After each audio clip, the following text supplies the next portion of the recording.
So here we've got my new door handles for my outdoor office. Okay, so we've got a left door and a right door, and inside each box I've already opened one of them up here. So we've got an inside and an outside part of the door handle.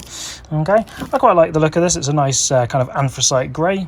Okay, it is just the door handle. Okay, so it does not come with an actual kind of key lock mechanism. Okay, but that's perfect. That's exactly what I need here. And we've also got a bag of bits with a few screws and some other bits in there as well for the assembly.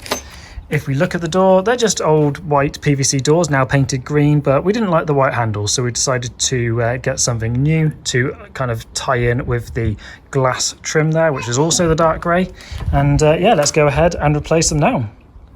And don't they look great? Both of them are on, looking really nice and smooth, nice, and this is, the color looks perfect with the kind of the grey trim, so really pleased with that. Everything I needed bits wise was inside the box as well. All I needed was a screwdriver or a drill to do the 2 screws at the top and bottom, and each handle took me about 5 minutes to replace, so kind of 10 minutes total, and now it's looking fabulous.